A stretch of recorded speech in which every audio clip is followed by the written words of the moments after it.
Le fermier en détresse. Dépanne, la fille du milliardaire tech, vous ne devinerez jamais la suite. Plongez dans cette histoire émouvante où la gentillesse et la solidarité brisent les barrières sociales. Découvrez comment un simple geste peut bouleverser deux univers si éloignés et comment la gratitude peut prendre des formes inattendues. La pluie battait violemment la route sinueuse de montagne, transformant ce paysage habituellement pittoresque en un chemin boueux et traître. À l'intérieur de son SUV électrique dernier cri, Elara agrippait le volant, ses vêtements de marque paraissant étrangement déplacés dans ce décor sauvage.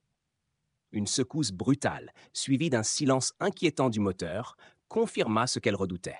Elle était bloquée. Aucune barre de réseau, aucun moyen d'appel. Elle sentit monter une panique qu'elle n'avait plus connue depuis l'enfance. C'est alors qu'une silhouette se dessina dans la brume, marchant lentement vers elle. Il ne venait pas en dépanneuse, mais à pied, vêtu d'une veste rugueuse, son calme rayonnant à travers les trombes d'eau. C'était Silas, un homme enraciné dans la vallée d'Oakhaven, à 1000 lieues de l'univers urbain et artificiel d'Elara. Leur première rencontre fut marquée par un contraste frappant. La technologie défaillante contre la simplicité efficace. Il lui proposa un abri, un thé brûlant et l'assurance tranquille que sa voiture serait examinée le lendemain. Ce n'était pas une simple panne mécanique, mais un carrefour entre deux mondes. Dans la cabane rustique de Silas, éclairée par une lampe vacillante, Elara perdit ses repères habituels. Elle n'était plus PDG, héritière ou influenceuse. Elle était juste une femme trempée et fatiguée, face à un homme prêt à l'aider sans rien attendre en retour. Les jours suivants furent un tourbillon de découvertes inattendues. Silas vivait au rythme de la nature, entre ses ruches, ses arbres fruitiers et les saisons. Elara, habituée aux livraisons express et aux assistants omniprésents, se retrouva à ramasser des pommes tombées, à reconnaître des essences de bois et à approcher les abeilles avec une fascination mêlée de crainte. Petit à petit, la méfiance céda à la curiosité. Ce monde, à l'opposé du sien, commença à l'attirer. Elle découvrit la communauté d'Oakhaven. Des gens simples mais solidaires, qui s'entraidaient, partageaient des repas et célébraient la moindre récolte comme un miracle. Rien à voir avec les relations calculées et superficielles de son ancien monde. Ici, on appartenait à quelque chose de plus grand. Une terre, une histoire, un rythme collectif. Elle apprit à apprécier le pain encore chaud, le chant du vent et la fatigue d'un labeur sincère. Ce qu'elle prenait pour de la simplicité cachait en fait une immense richesse. Un après-midi, Elara s'aventura sur un sentier moins fréquenté. Une glissade, une chute dans un ravin, une douleur fulgurante au poignet. Pour la première fois depuis longtemps, elle se sentit véritablement vulnérable. Pas de réseau, pas de solution technologique. Juste l'attente, la peur et la solitude. Silas, inquiet de son absence, partit à sa recherche. Lorsqu'il la retrouva, blême et recroquevillée, il ne prononça pas de reproche. D'un calme apaisant, il examina sa blessure, l'aida à remonter et la ramena doucement à la cabane.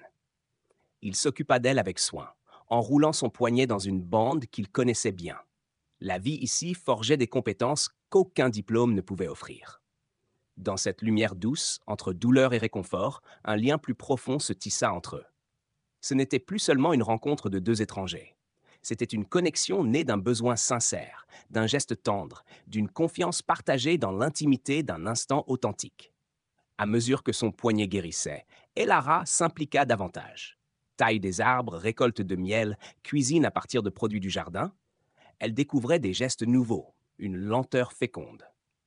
Chaque tâche, aussi simple soit-elle, portait un sens. Travailler la terre, transformer la matière, sentir son propre corps œuvrer, c'est une révélation.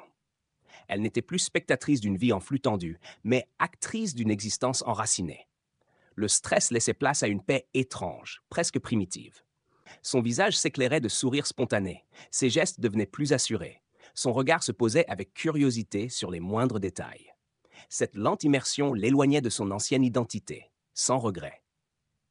Ce qu'elle avait fui, les chiffres, les performances, l'apparence, n'avait plus de poids ici. Elle découvrait une autre forme de puissance, celle de l'attention, de la patience, de la présence. La sérénité retrouvée d'Elara fut soudainement interrompue par l'arrivée d'une voiture noire lustrée qui détonnait avec les chemins terreux de la vallée. En descendit Arthur Vance, son père, visiblement contrarié.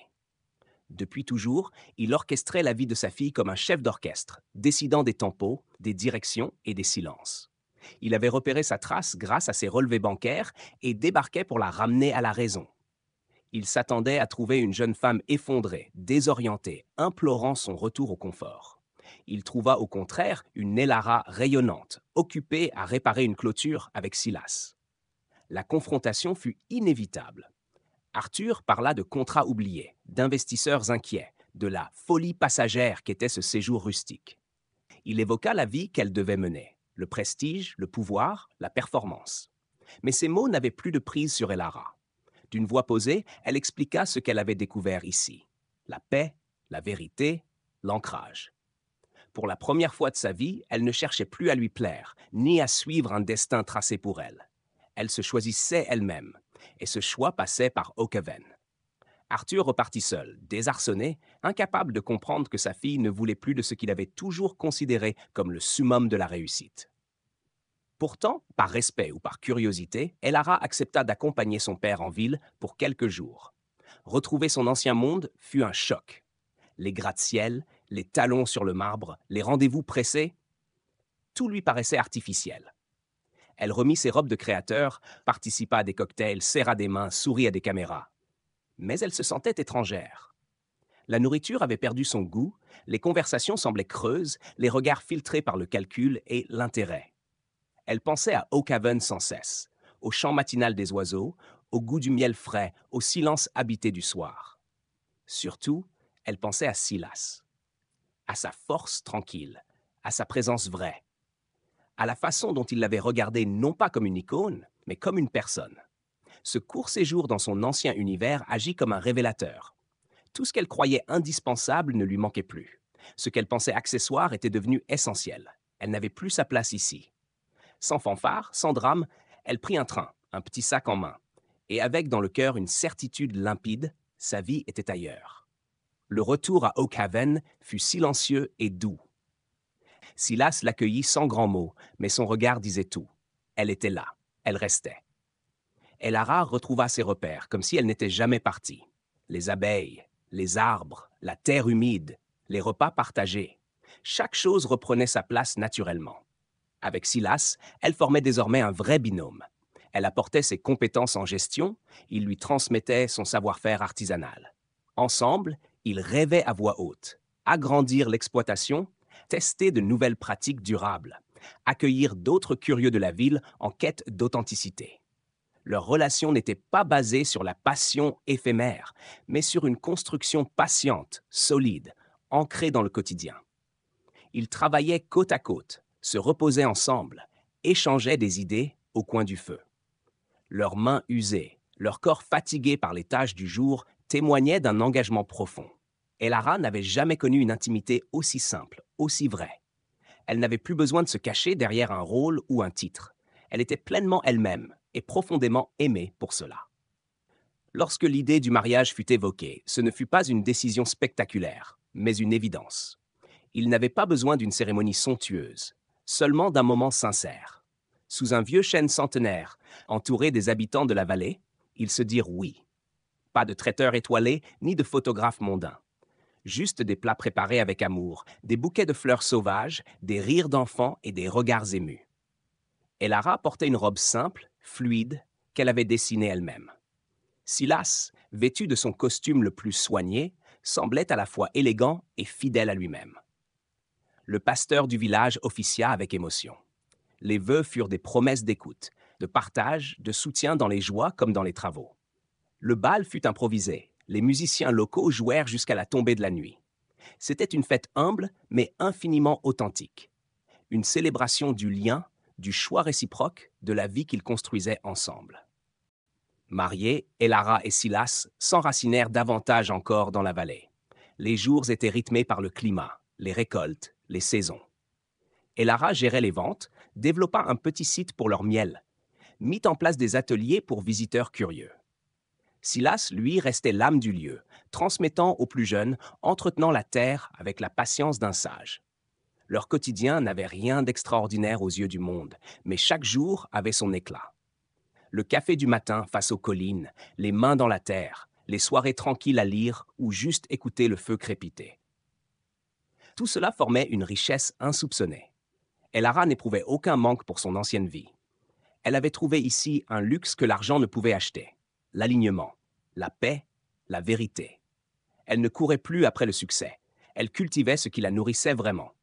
Ensemble, ils bâtissaient un avenir fait de projets sincères, de gestes simples et d'un amour inaltérable.